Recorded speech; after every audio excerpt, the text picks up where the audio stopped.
Ladies and gentlemen, hello and welcome back again to the Mars Dota 2 League. We're taking a look at the 2017 season, I guess. Apparently that's what it says up at the top, but it's actually going to be for the major coming up shortly. Hope you all are having a wonderful day. I'm Lyrical, joined as well by Draskyl, and I think that I actually didn't have my voice set up properly either, so it was on push to talk, and now you can hear my voice. How you doing, Draskyl? 10 seconds remaining. Oh God, no, it's falling apart. I can't hear you because, 5 oh seconds no, remaining. I'm just the worst. All right, I'm going to need to restart my Discord real quickly, so you're not going to hear me for a second, because occasionally I get this bug that comes up where I can't hear the other person that's in the Discord thread, and then I need to restart the entire program, and then we're good to go. Oh God.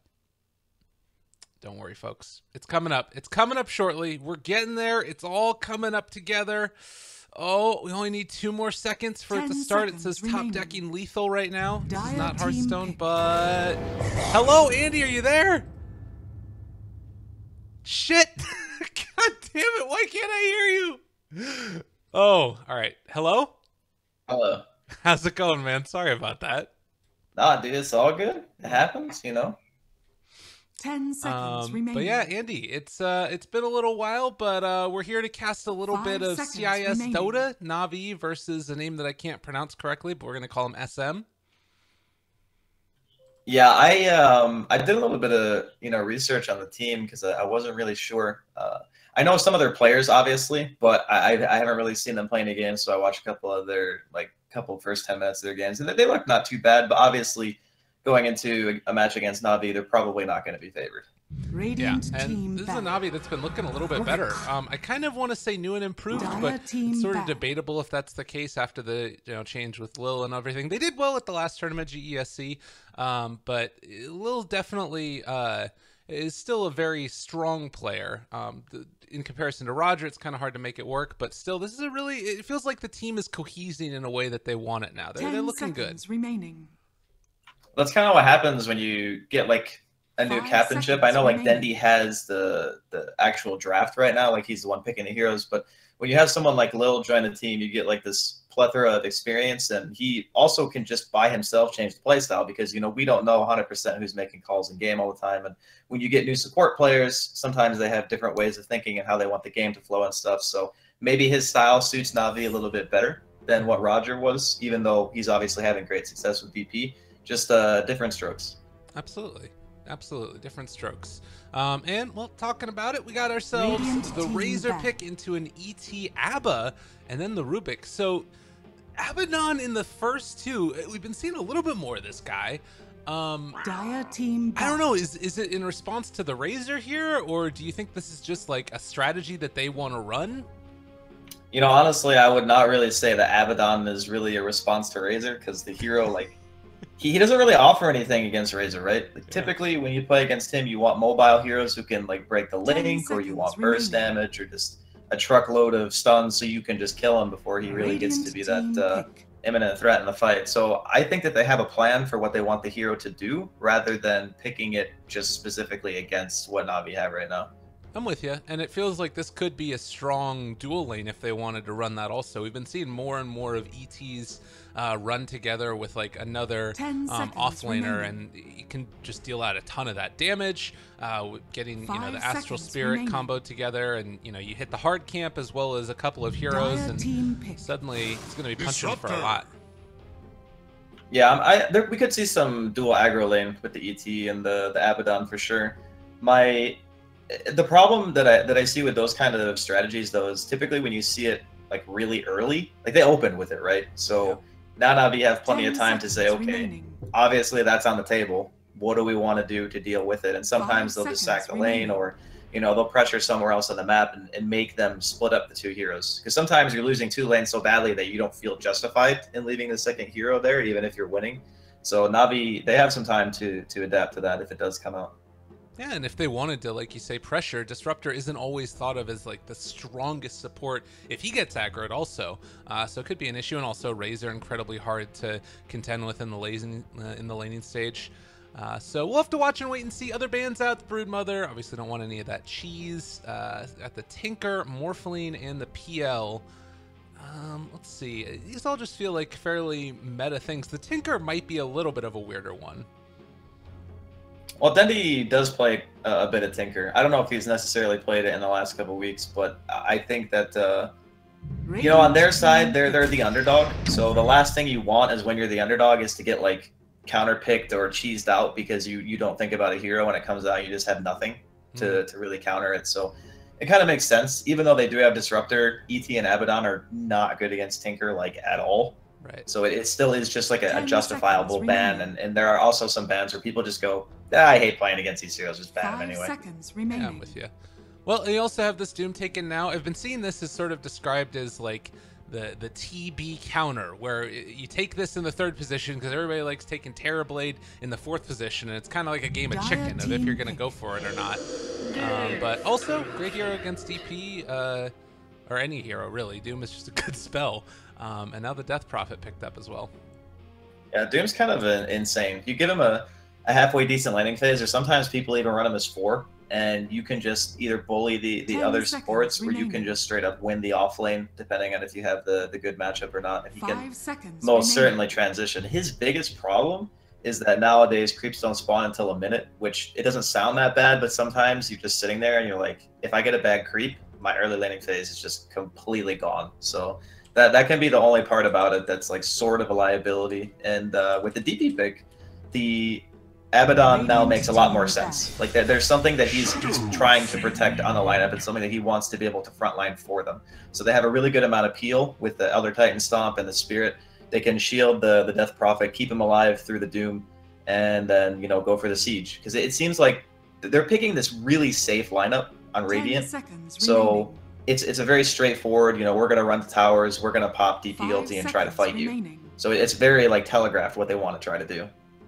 Okay.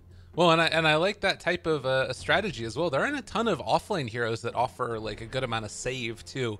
Shadow Fiend is now going to be taken for NaVi, so sort of that, you know, big damage dealer that they need out of the mid lane, signifying it's also going to be a safe lane Razor. I guess you probably don't want to run Razor against DP. She's got pretty good movement speed and stuff. But last pick now, AA ban. 10 seconds. Anything that really sticks out to you is either team needing in this draft right now? 5 seconds. NaVi could use some catch. They are definitely lacking in the starting the fight category. They have less siege potential right now than the Radiant for sure, just because they only really have one dedicated tower hitter, and that's the SF. Razor's, he's okay at it. Doom and Rubik are both terrible. So I mean, if they want to go for the all-in push, they can go that route as well. But personally, I like to have a team when you have these heroes like SF to at least have one hero that can start a fight besides just, you know, walking up to buildings, because it gets really awkward if you don't win that early game. So yeah, there's your catch. It's going to be the standard SF clock. Going to see some souls at the beginning of the game. That's going to put a lot of pressure on Radiant to try to rotate to help, because when the SF starts with souls, you're having a real bad time. Like you can't leave that lane alone, or you need to crush the safe in the off lane. All right, I gotcha. Yeah, this is the classic combo. We've seen it a billion times. And, well, we'll see what they decide to go for. It is sort of tough because a lot of their heroes don't really find kills in the mid lane early on, I would say, unless he's, like, way far forward and Disruptor rotates, which seems unlikely. I guess ET Stomp could work as well. Yeah, that's kind of the beauty of the SF pick, though, is because they waited until 4th pick to take it. And they've already revealed both supports on the side of Radiant, so they're confident in the fact that it is going to be hard to rotate on this SF. And because of that, they double down on the SF, not only giving themselves the potential to initiate with the clockwork, but also just the extra boost of being able to get those souls before the first wave. So now it's like, not only would this SF have already been a good pick, barring the clockwork, now it's going to be even harder, because he's going to have that extra damage. Yeah, that's the thing. You know, like previously, a couple months ago, people were first picking these two. Now they get them in the last phase. That's crazy.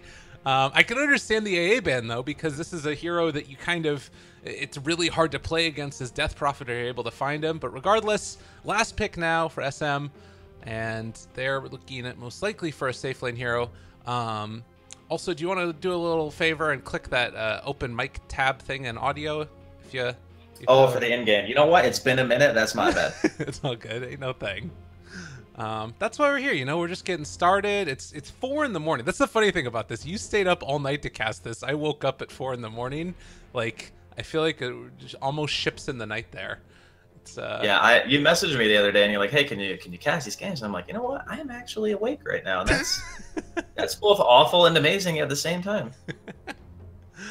Wow, they are really taking their time with this last pick, and it's going to be a Venge. You may now select your hero. So they're all inning on the DP thing. My guess is that it's safe lane Venge, and then it's just going to be the classic mid DP into the Shadow Fiend matchup.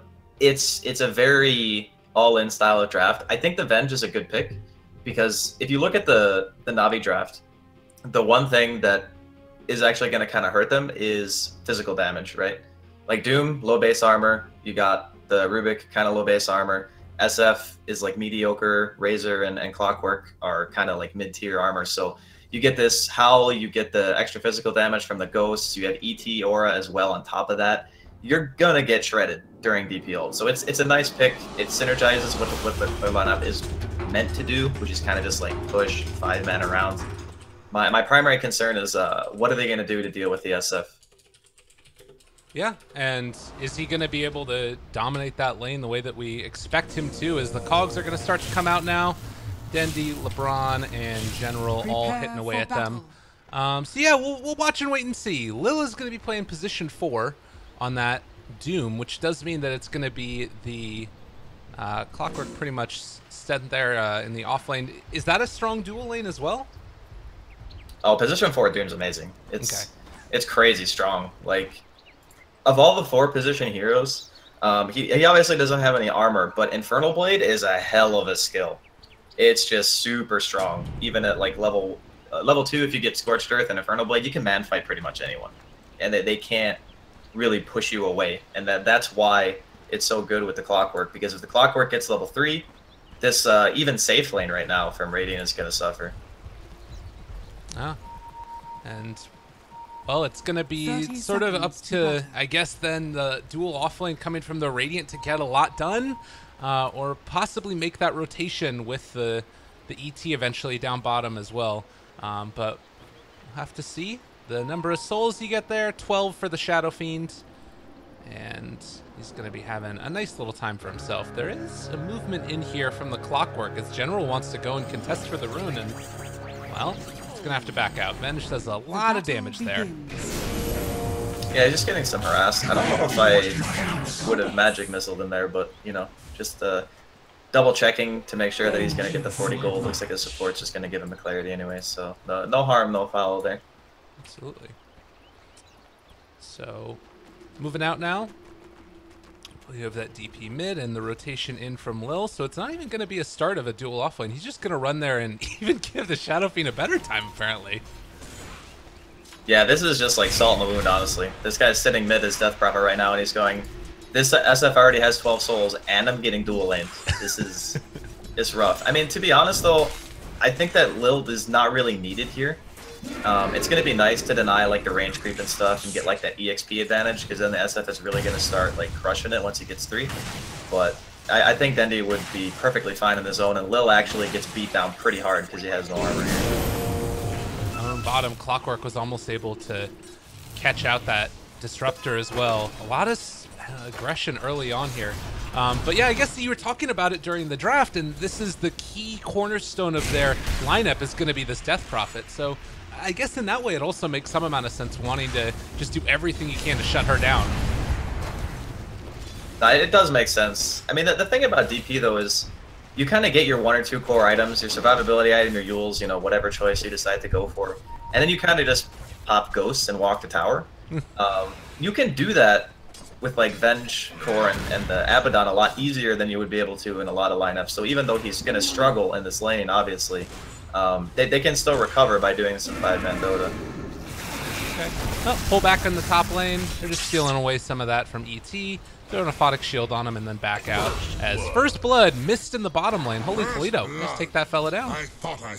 Yeah, a lot of people underestimate Disruptor's early game damage. Thunderstrike is crazy strong. It's actually 160 magic damage at level 1. It's like one of the highest damaging like level 1 spells for position 5. This is my least favorite thing about playing offlane nowadays. It's just a disruptor coming up and thunder striking me over and over and over again. And I sit there, I'm like, what the hell am I supposed to do? It feels pretty bad. It's almost like getting queen daggered, you know? It's the thing that just hurts your soul. Top lane too? Okay, they're not gonna be able to kill him, never mind. I forgot it was an Abaddon Elder Titan lane against a Razor, and then I was just like, that just doesn't do anything. Lilu's gonna come in and, well, I guess maybe try and make some type of rotation here and find something? He's underneath a ward now, so they do see this, but can they react in time? A lot of damage stolen away from this Abba, and the stomp, the hit again, he backs out and he's fine. Yeah, these lines from NaVi are really strong. Even with the kill, on general, it's if you look at the mid matchup, like obviously a lot of the denies are bloated because of cogs. Then kind of low. Ooh, had to fairy fire. I'll be fine though. This is one of those situations where your lanes are actually just top and mid are definitely losing, and bottom is like your salvation right now. Right now, still only the 12 souls because he's only got that 1 point Necromaster. And I guess that's the one thing about the change that we saw to the SF clockwork is since you want the points in raised, you're not getting as quick of an advantage as you would have had before after the first wave or so. It's also because Lil was mid. Like, he's mid again. He's kind of soaking EXP at this point. Obviously, it's going to help him deal a little bit of damage to the tower because they got the double range creep, but all the DP has to really do is get one auto and he'll pull everything back.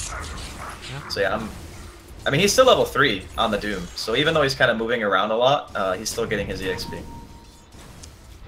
Well, meanwhile, still pull going out. They're trying to find this ET and see if they can take him down. The stomp, it's not going to connect.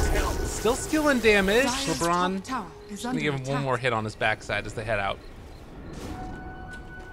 Yeah, this is a real rough go. We're going to have to wait and see until like the early mid game where the DP starts to decide if she wants to TP somewhere and pop that exorcism before we see any like real fights going on, because there's just not enough lockdown on Radiant right now to really secure a kill.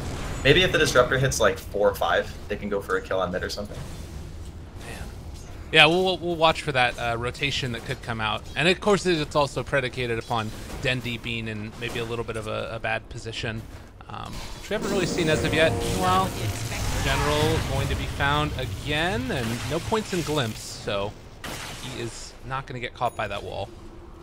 Yeah, that's interesting. He doubled up on the Thunder Strike. I thought he was holding his skill point, but maybe he thought that he was going to be able to get the magic missile off and actually get the kill.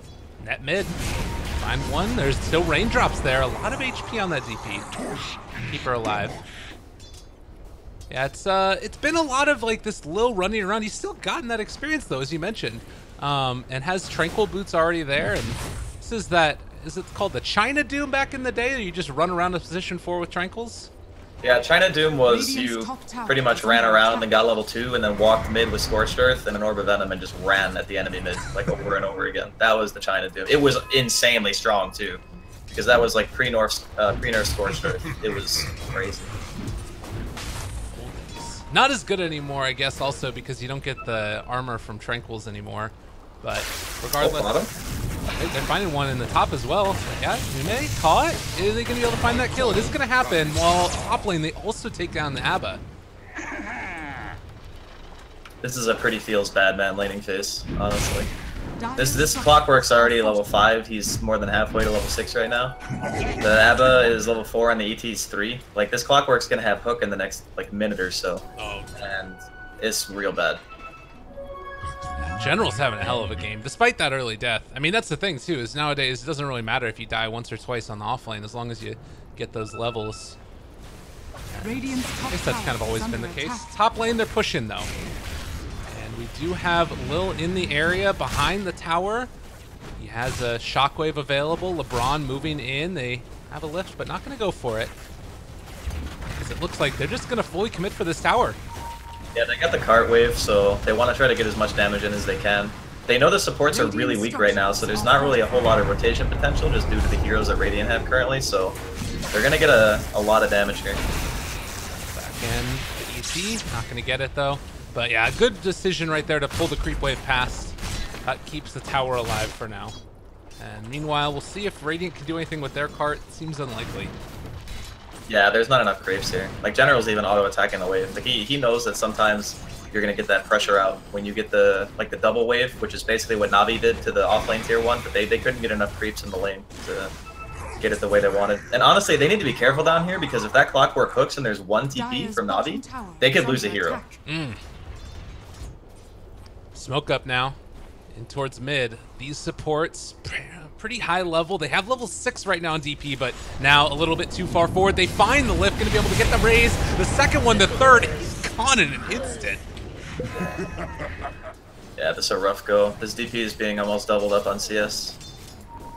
And that's the thing, like, who can rotate for him? Like, who's gonna be able, besides, like, I guess maybe the Elder Titan is the only hero that can really stop that? And the problem with Elder Titan, like, TP reaction is that it takes a lot of time because the Stomp has a channel time, too. So you're taking into account the TP and the Stomp together. That's at least like 5 or 6 seconds before you're gonna get a save. And look at this Disruptor, he's just getting ran at. They don't really have a great answer to this. Clockwork moving in. General thought about going for that hook, but they're rotating in the DP as well. Maybe they can find some type of a turnaround here. The swap back, and General just hooks away. What a player. That was really nice. They have Glimpse available, but it's only level 1 right now, and Lil is just going to keep running away from these guys. They're not going to find anything for this. Radiant's middle tower is under attack. They even spotted the triple stack of the large camp bottom, too. Wouldn't be surprised to see with the Arcane Rune on Dendi. Maybe he doesn't have enough time. I was going to say, I would like to see him go kill that stack.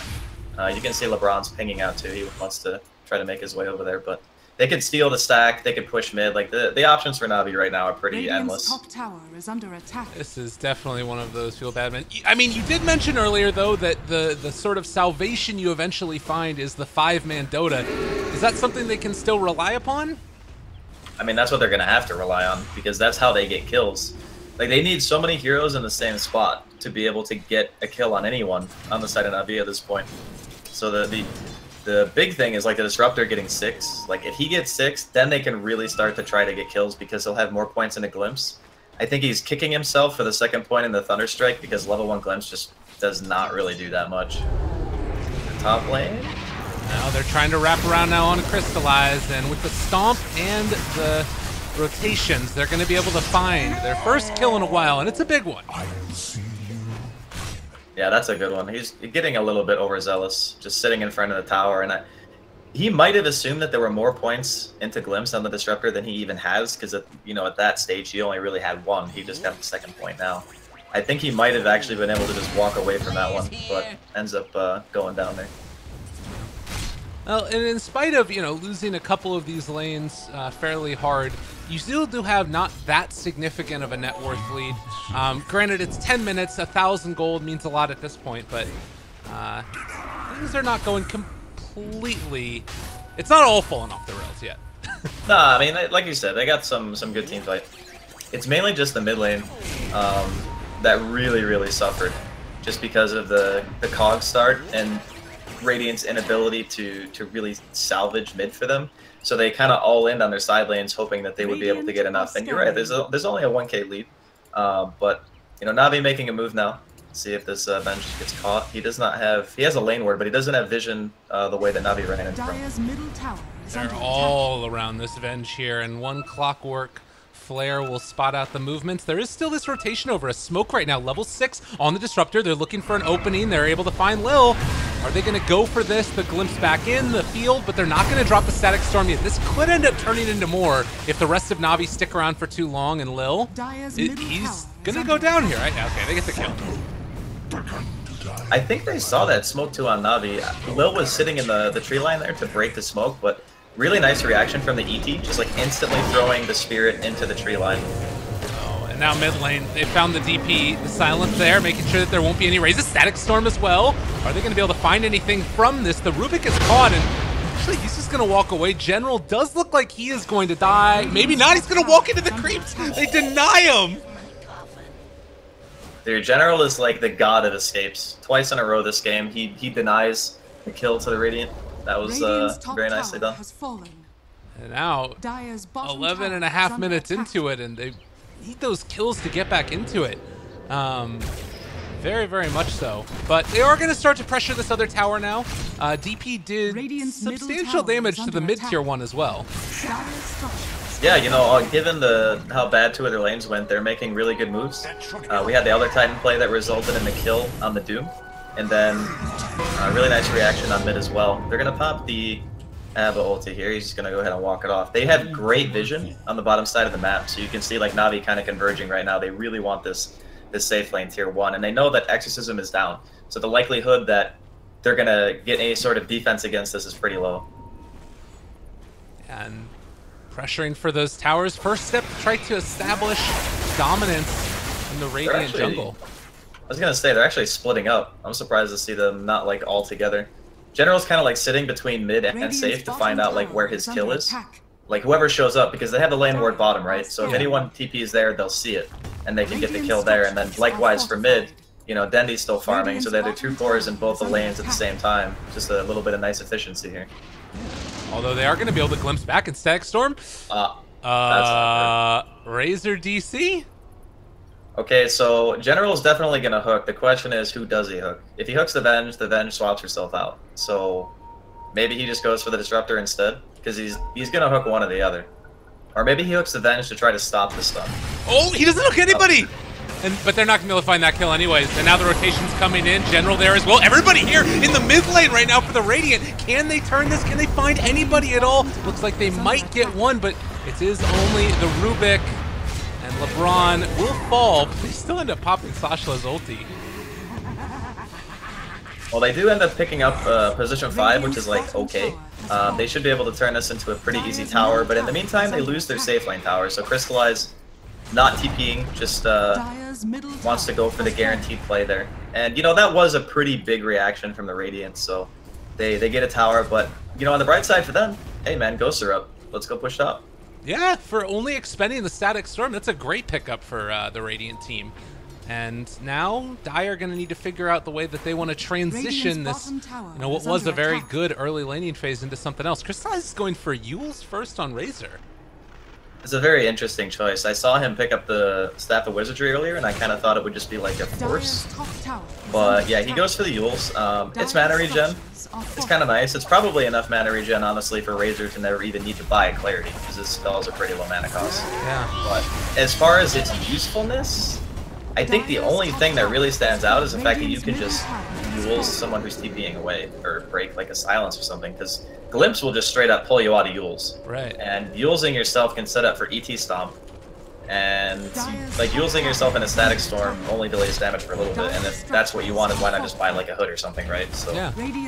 I guess it's just for the regen and the potential to stop TPs. I guess also maybe, as you talked about the Stomp, if he sees the Stomp coming in but can't get away from it, maybe. Yeah, but a Force would do that. Yeah. So. Oh, God. Doom there onto Abba. They got him caught. He does get the ulti pop, so he's going to be regenning this slowly, and Glimpse is going to be here as well. If they got vision onto Lil, pull him back in. The field ready to be dropped down. They didn't even need it. And Abba lives through the Doom. So we mentioned the whole 5-man Dota thing. You notice how SM is literally as 5. Like every time NaVi poke their head on the map, boom, 5 heroes. Like that's actually how they're staying in the game, because they're just being met everywhere they go, NaVi, by overwhelming force of heroes. And NaVi have yet to really do that 5-man, you know? I guess simultaneously, though, in spite of it, the lead has grown to 2,000 net worth, even though they've been finding those kills. As the Clockwork hook shots in, and now they're going to be able to find themselves the ET. Can they bring them down in time? Looks like the answer is going to be yes. They won't find any more here, though, as Yume is running away. Oh, no, swap back in. All right, are they trying to fight this one? They have Static Storm available as well. The rest of the Radiant shows up here. If they can get vision, they might be able to find a glimpse. They do, and they pull back in Crystallize. There's going to be the catch with the kinetic field, and Crystallize is going to go down as well. Yeah. I mean, but look at NaVi's positioning again. They got a hero mid, they got a hero top.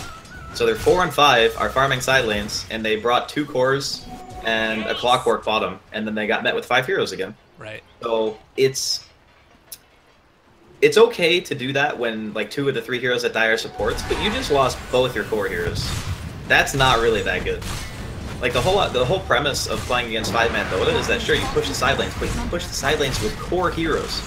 not supports, because the core heroes are the ones who actually need the farm to be able to live. And if you're sacking your cores whenever you're pushing the side lanes, what's going to happen is pretty much what's happening right now, is that your cores are going to start to lose momentum, and then the 5-man Dota is going to kick in with DP, and it's actually quite difficult to fight into. It feels like they're trying to have their cake and eat it too a little bit, right? Like they're trying to find pickoffs while simultaneously trying to, you know, split push, and that's sort of what you're supposed to do, but now you're going to end up losing out on a lot of that stuff you're talking about. It is going to be a 4-man rotation now coming in from NaVi, seeing if they can find anybody, but nobody is home. I mean, obviously NaVi are still leading in the gold department for the time being, but they need to be very careful about like giving away too many kills like that. It's a fine line, you know. You get a little bit cocky, you know. It's like, oh yeah, we had a great lane phase, and it's going to be hard for us to lose this game.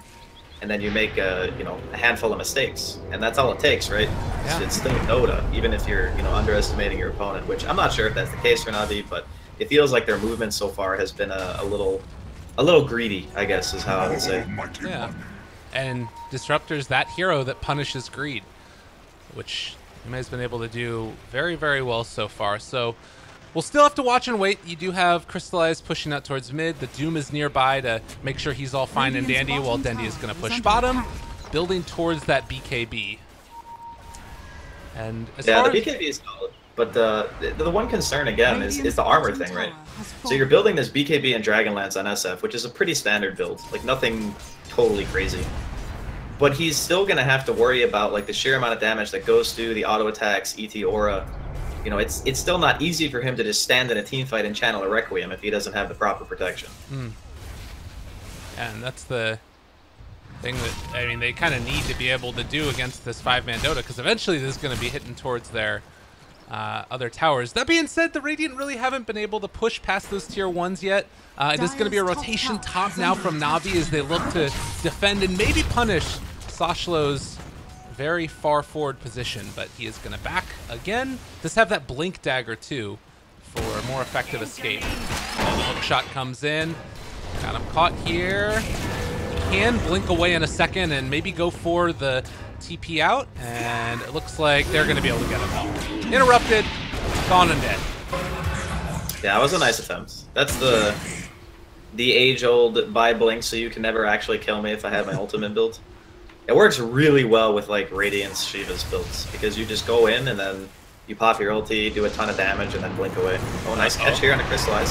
Saving that Static Storm as well. They want to go for it. The Yule Scepter working, and actually it ends up getting him out of there, but not for long as the Static Storm still chasing, and the Ghost, everything else, he's getting healed up actually. Razor's going to live through it. And now Radiant, maybe they've gone a little bit too far, as going to be able to find this. The Abba ulti used from the Rubik as well, so he can stand in front of everybody. BKB pop for Dindy is he's going to try and chase this down. It looks like Venge will escape, but DP will not. And the Stomp interrupted as well.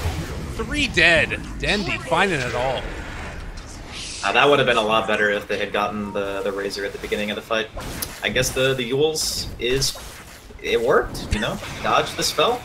That's the thing about ET Stomp, is it's not one of those spells where you can like cancel cast it. It's once you start the channel, you are fully committed, and it will go on cooldown regardless. So it paid for itself right there. Yeah, definitely. Now you're left in that like weird chicken moment, I guess, where you're like, all right, do I use it now or do I wait for him to use the duels first? But regardless, it's 20 minutes in, and NaVi, after that fight, are with a 6,000 gold lead. Yeah, I mean, they were farming a bit better the whole time. Gonna see a bit of a catch here on a general. Not sure if they want to commit to this. A little bit awkward. They're also chasing on the other. Nice hook away, but the Glimpse is going to pull him back in, and LeBron shows up. Maybe think about turning that on the Disruptor. The other side of the fight, Dendy ends up being brought down. Now, General is caught. Can they bring down any of these other heroes? Crystallize turning, wanting to find something, but unable to Yules away from that one. Still on cooldown. The long duration stomp, the right clicks, the magic missile, they find the kill. NaVi again gonna be punished. They're just fully committing right here for the kill on the ET, but he's not even gonna go down. This is certainly some CIS Dota we're witnessing right here. Not even a question in my mind. These players want blood. That is all they care about.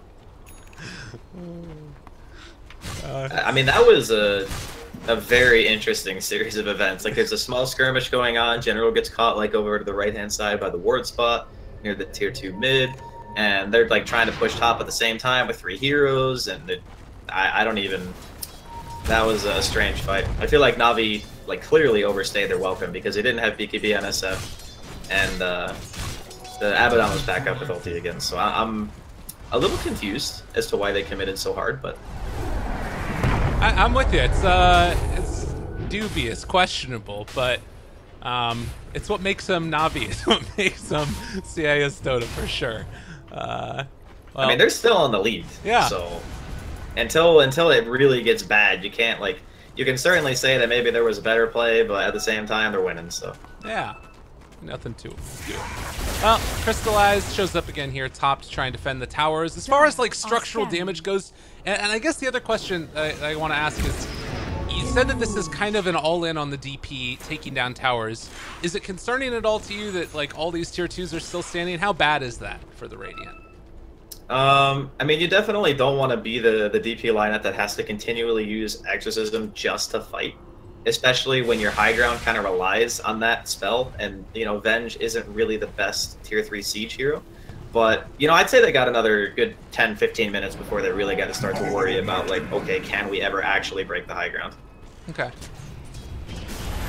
And in the meantime, it's going to be continued smoke ganks looking for pickoffs. And guess who it is? Mr. Dendy. They've got vision. They do have glimpse as well, ready to use. And he's going to have to pop the BKB, force staff away, charge down. Yeah, that's actually the full pike too. So he's got a siege item, which is pretty much all you need to really hit towers on that hero. And now it's kind of just posturing, see who can get a good team fight. Maybe one team goes for Roche. I know that NaVi has that Solar Crest coming out soon. Lil's about 200 away, finishing it up. That means after that next team fight that NaVi win, Roche is very, very easily attainable. Same thing for Radiant though. They have that Howl of Terror, or Wave of Terror, Howl, Wave, whichever, something of Terror. They have that spell. It's terrible. Yeah, I'm with you. It's looking like they actually want to go for that with the BKB down for Dendy. They feel confident in this. Scary though, General moving over. He's in their area, gonna maybe look for a hook initiation. They do see that the ghosts are there as well. And they go for this fight. Meanwhile, Doom is up there to the north, and Roche falling down lower. Thinking about going in for it, ends up hooking over to the side of it instead. And are they trying to take this fight with the Aegis already there? They drop down the Static Storm. It's there onto Razor as well. General is going to be able to walk away from this one, still alive. So far, the Disruptor is dead, and they've already had to use the Aegis. Maybe more? They're looking to chase this, but no glimpse, obviously, on the Dire to be able to find any type of initiation. Crystallized on the low ground, gets the Eul Scepter, the turnaround. Denny gonna pop BKB. Requiem comes out. It's not really doing all that much damage, though. And still walking forward for the Venge, the Shadow Blade to get away. They're not going to catch him the cogs. And it looks like, with that, the fight ends. It was a nice rotation from SM to go for the Roche, because they force the SF BKB and they say, okay, if they fight us with that SF BKB, we can win. Unfortunately, that assessment was not correct, because they lost the Aegis like immediately. And that kind of hurts them, because that's part of the thing that lets you do a timing push. You know, you get an Aegis on your core, you get the next Exorcism, you push tier 2s. You know, that would have been really nice for their game plan if they were able to like retain that advantage before pushing again. But NaVi deny him the capability. And now the Solar Crest is complete on Lil. So that armor problem that we were talking about, he's got that toughness aura from the Wildkin, so he's got 3 armor. And then he can Solar Crest and Buckler on top of that. So that's what, 15 armor in total on the person that he chooses, and some evasion too. Yeah, and plus a little bit for the entire team too for the Ghosts. It's real nice, definitely. And I guess you could think about like maybe building into an AC for one of these other guys in the near future. Although maybe they don't have to. We'll have to watch and see how they end up building it. As far as like, you know, the timing that you're talking about, a timing push, do Radiant still need to get stuff done in spite of losing that Aegis now? Like, do they need to pressure a tower? I think whenever they have ult, they should be pressuring something. I don't think you can let NaVi just run around and farm, because they have this really strong position 4 hero, and Doom, he kind of carries a lot of different items well. And Lil's itemization this game, I think, has been pretty on point with what his team needs. So the later it goes, I think the more difficult it will become. And Crystallized shows up top just to keep that tier 2 tower alive, and well, This is becoming harder and harder to deal with. They have 5 heroes moving up to the north for the Radiant. As far as TP status goes, everybody else on the Dire team has one ready if they want to defend this. But maybe they'll just go for the split instead. It's a dangerous game for both teams, right? Because they're not going to commit Exorcism to this tier 2. They're just going to kill it because it's already low. Right. And, you know, you save yourself the opportunity of being able to defend, and if you want to try to threaten high ground, you actually have the tool to do it now. And you got that over frost armor creep as well. So yeah, they're going to... Looks like they're just going to try to go for it, or they're just going to hesitate. That's scary. It's a hard decision to make, honestly, because if you mess up the push, you're in a really bad spot. But yeah, they're going to go ahead and back off. Look at the tier 3 tower in bottom. Like, while that was all going on, they realized SF was pushing really heavily, and it's down 1,000 HP because of it. Yeah, it happens to teams sometimes. You get hesitant, and if you want to commit, and the more time you waste, the more damage that you take on your buildings, and that can...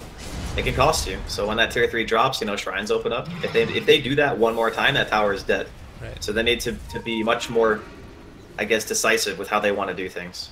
They are smoked up real close to Lil, though. Didn't break the smoke yet. There's the glimpse, pulls him back in, able to find that stomp. Now the rest of the Dire thinking about going away because they do not want to get caught. There's a quick turn there, thinking about fighting, but realize that's not the play. Exorcism is back up again. So, or rather, they didn't use it top, so they're gonna. Yeah, they didn't pop it. So what they did was they TP'd a hero or 2 back. They pushed out the lane a bit. They made sure that the SF had left bottom, and then they insta smoked as 4 or 5 and ran across the map to get a quick pick into a tower push. That was actually very clean and a well done rotation here from SF. Yeah, and now they're pushing forward to tier 3 in the mid lane.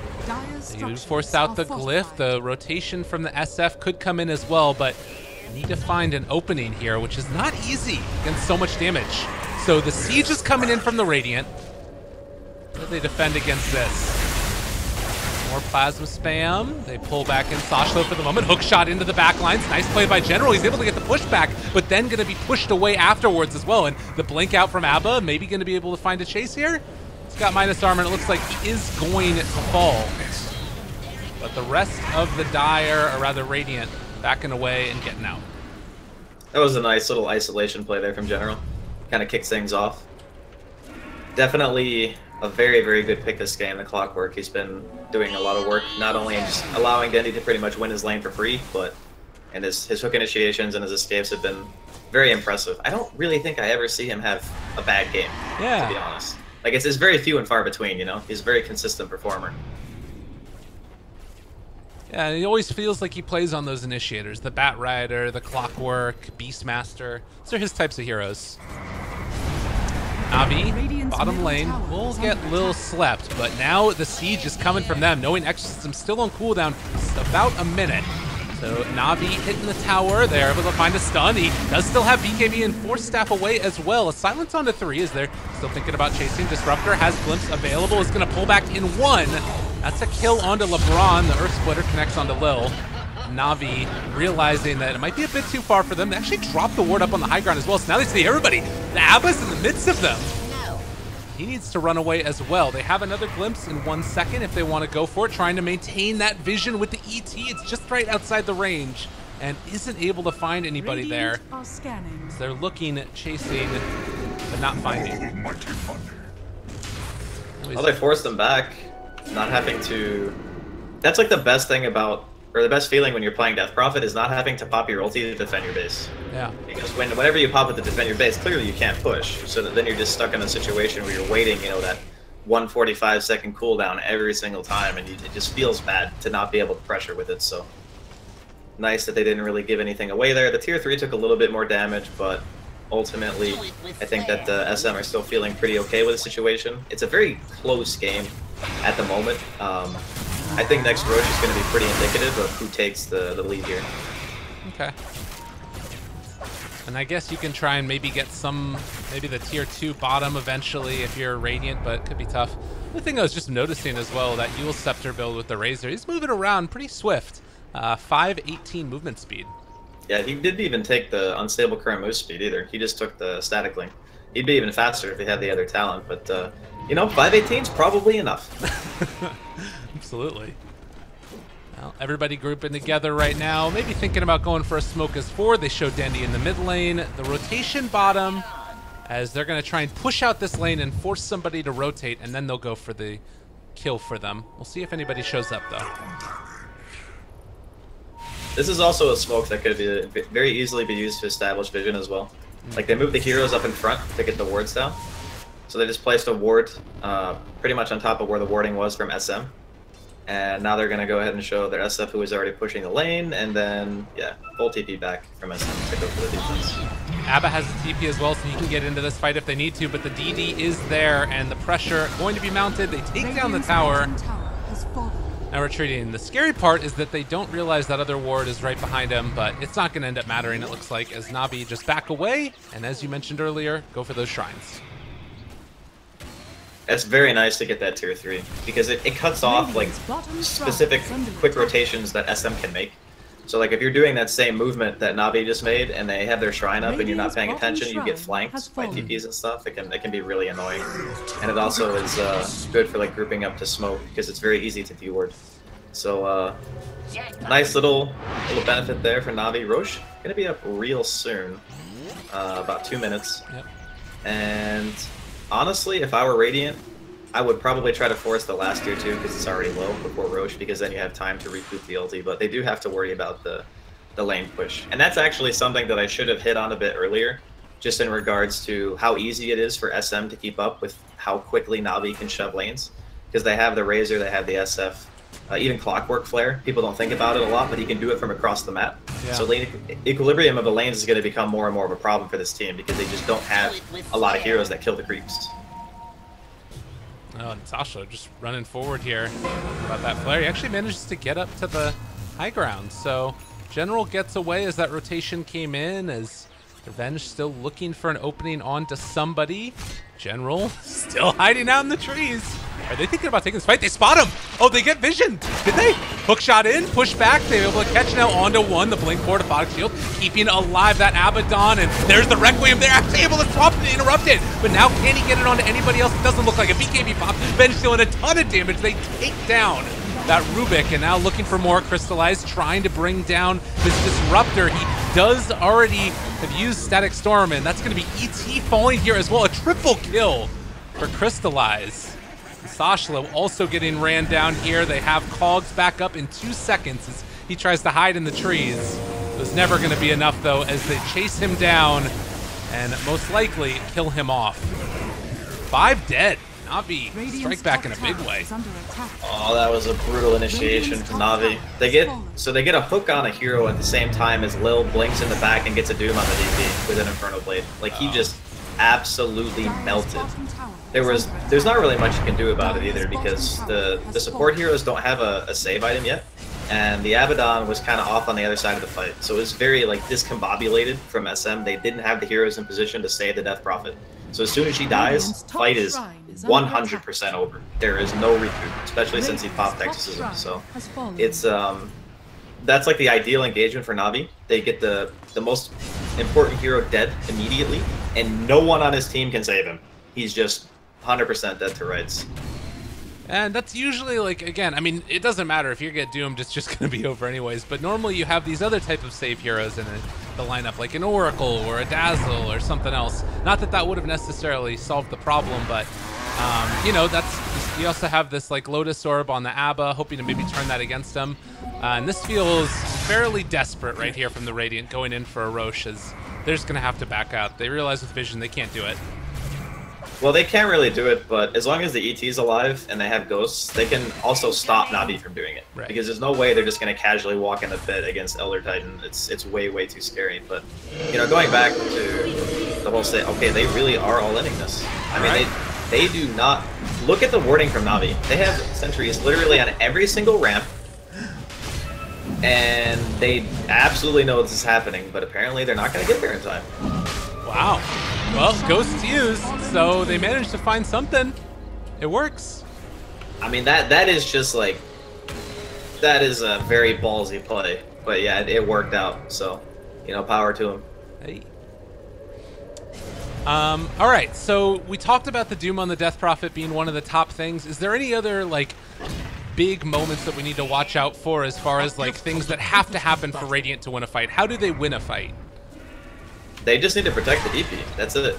Like when they got crushed off, it's because Shadchlo and Venge weren't around to protect them. Like the Lotus Orb taking off the Infernal Blade mitigates a ton of the damage. You put a Photic Shield on the DP and a Mist Coil, and that Doom doesn't feel so strong anymore. I think that's a large reason why they wanted to pick these two heroes in conjunction, because Abba is great at keeping that hero alive, especially because you can remove, not that they have any, but silences and all that other stuff. You get your Soul Siphon off.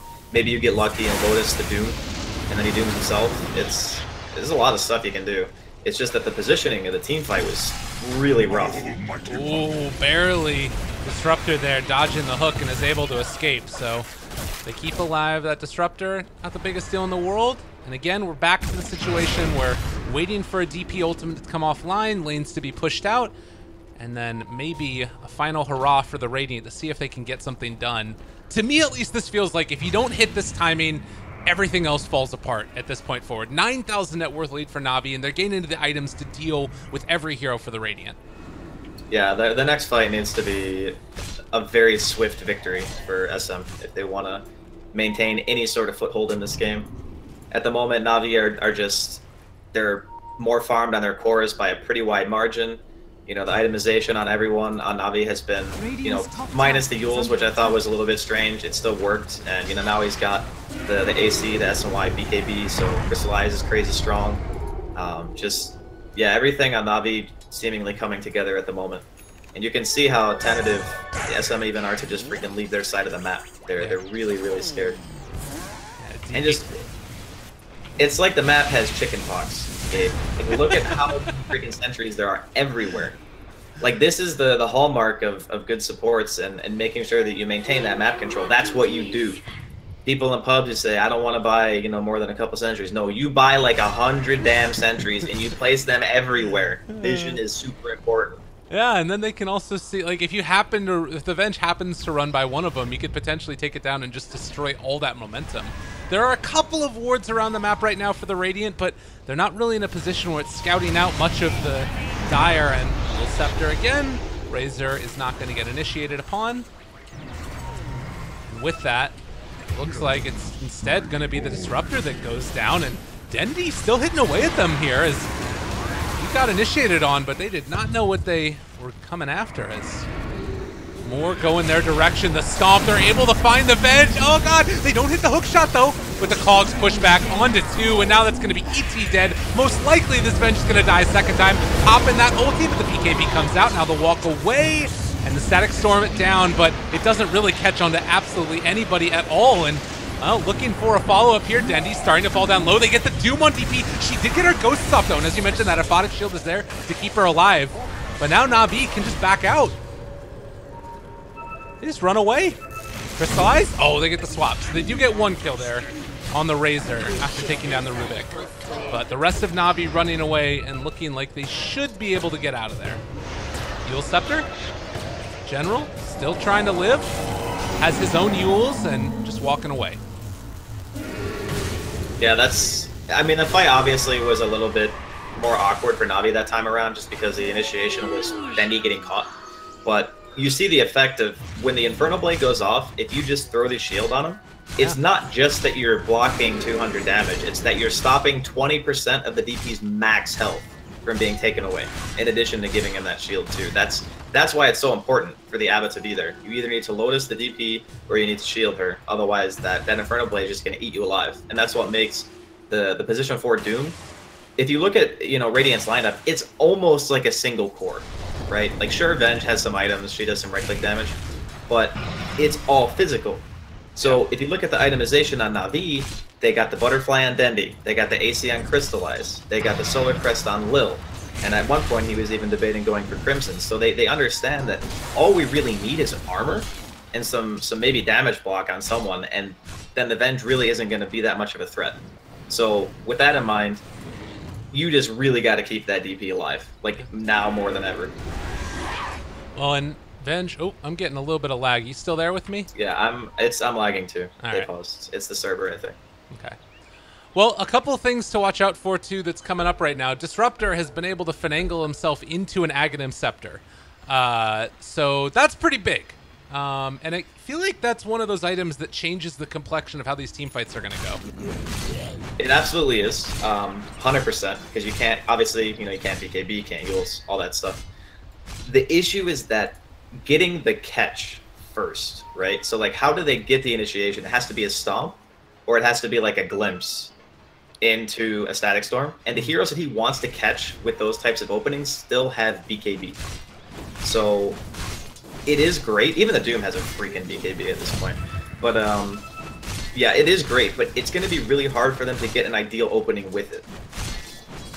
Yeah, it feels like it's going to need to be maybe one of those things where the fight starts to get all wonky and crazy, and then you find like a stomp after maybe a BKB is down or something. But I guess that sort of begs the question, if the BKB has already been used, then how much extra use is that Static Storm? I guess still some.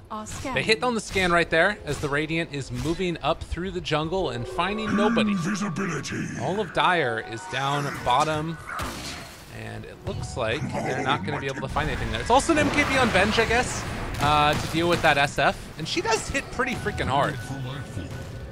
Yeah, the damage on Venge has always been really high from the core position, without a doubt. It's more just about, you know, is it enough? You know, it's a medium range hero. You only have 400 attack range, so you're not really like full-fledged 600 range hero. So it doesn't feel really good to have to like walk in close against heroes like Razor and Doom and Clockwork. I think it's a bit of a struggle, and obviously at this point in the game, SM would have liked to have been farther ahead, but they're playing on the back foot. And that's when these types of lineups start to really feel awkward, because you're always popping your ultis to defend instead of push. DP will not be found there. NaVi pushing up to the top, but not getting him. And bottom lane, slozhniy, who's again going to push out this wave. And he's getting closer to that 25 too. The Aphotic Shield extra health is really, really good in spite of the nerfs that it received. And also almost has an Octarine core if he wants to pick that up. Yeah, I like his build this game. At one point he was contemplating Radiance.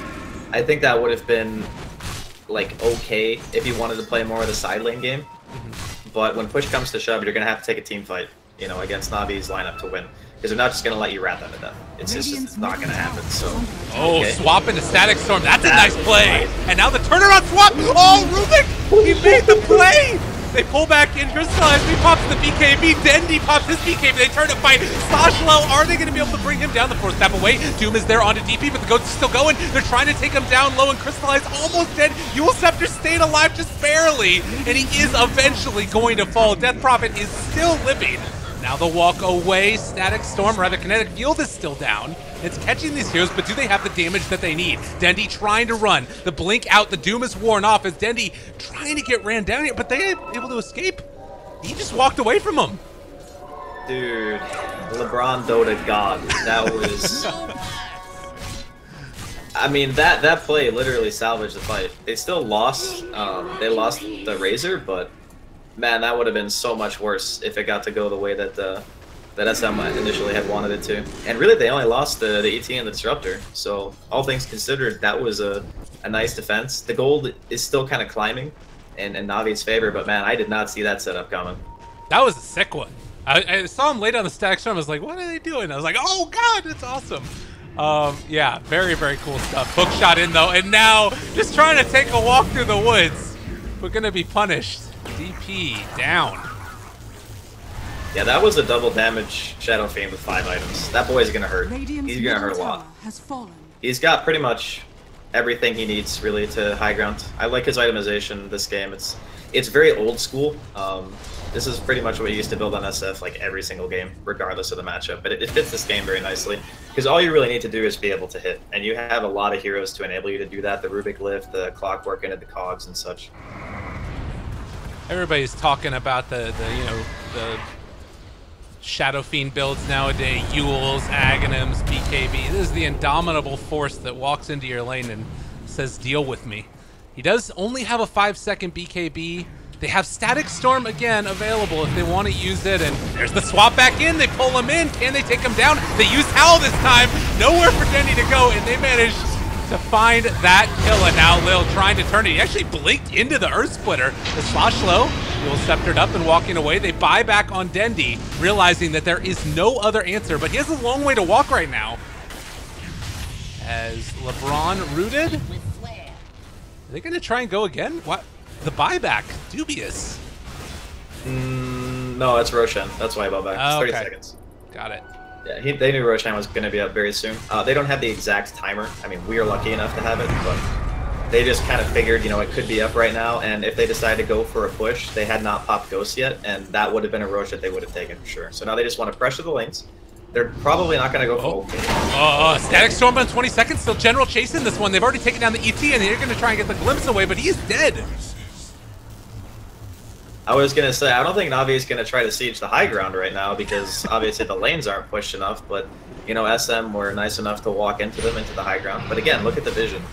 NaVi vision dominance the entire game. They see all 3 lanes. These wards were down like well before that team fight even kicked off. They knew literally exactly what they were walking into, and they established an advantage again by taking the high ground. Good buyback from Dendi there. And the cool thing about it now is, like, before you used to not get any gold, but now you just farm. It's whatever for him. So yeah, really nicely done. They're going to give him the Aegis, no more swap shenanigans. They got double buyback. And oh no. Yep, they had vision. He does still have his blink away in a second here, but the Yule Scepter lift up, is he actually going to be able to blink out of there? He does manage to get that one off. Another Yule Scepter lift up, trying to walk away. Nowhere left to go though, and Sashlo dead. Buys back now because they know they need that defense in a bad way. Yeah, this SF hits for 450 damage and has almost 3,000 HP. You gotta have some way to deal with this. They're not gonna buy back on the Disruptor. Looks like they're okay stacking one lane, but keep in mind the bottom also does not have a tier 3. Very scary, and as you mentioned, you can't fully commit there with the Static Storm because of the Aegis on SF. It's too difficult. They need to find a way to kill them before that comes out, which seems almost impossible. It's a full Octarine core coming in for the Abaddon, though, and he is level 25. So shield currently healing up 425 HP is going to be one down. Now looking for the turn. They find the sleep, trying to deal whatever damage that they possibly can. Dendi down to half HP. Still holding on to Satanic. They swap back in the Razor. They get the ability. He steals it again. LeBron Dota makes it happen for his team. Dendi now trying to heal up from this one. His BKB has already been popped. Satanic down as well. The Doom comes out, the one DP, and she is gone in an instant. Meanwhile, Sashlo here just trying to salvage whatever he possibly can, but even General's trying to take them down. The buyback onto 2. They are going to be able to have a glimpse in. BKB down for Dendi. Do they get vision? They're just outside of the range, though, and having already been used, they won't be able to pull somebody back in. And in fact, they're thinking about turning this back around. If they walk out too far, Lil could be there to go on the back line. He has a hoof stomp available. It doesn't look like they want to go for it, though. And now Lil spotted out.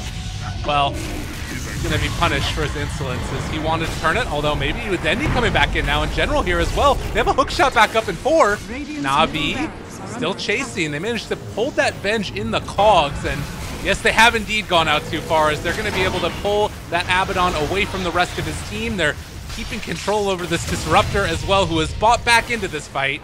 He does manage to get the TP away though.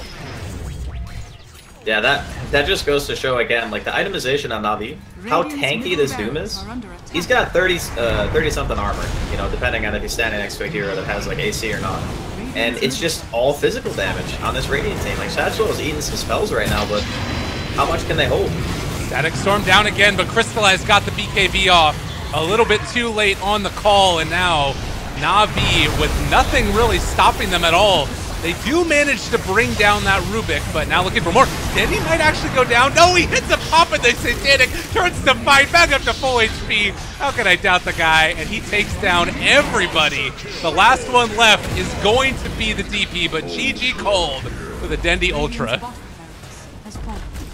I gotta say, that was a much more exciting game than I was expecting.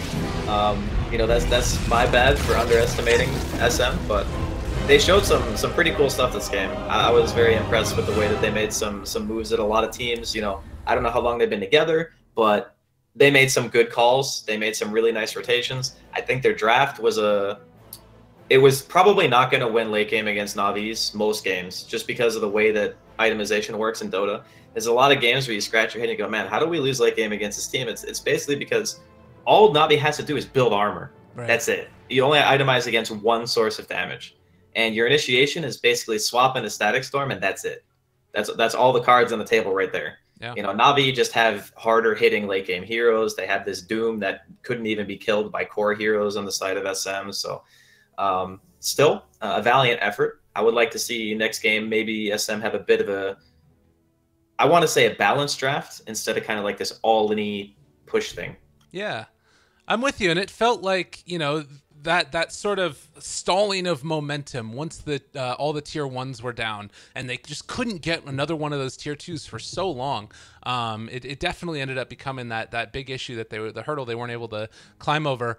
So Draskyl, any final thoughts on the game besides what you were laying out? Draft difference, maybe a little more well-rounded. A lot of GPM up there on Mr. Dendy, 821, not bad.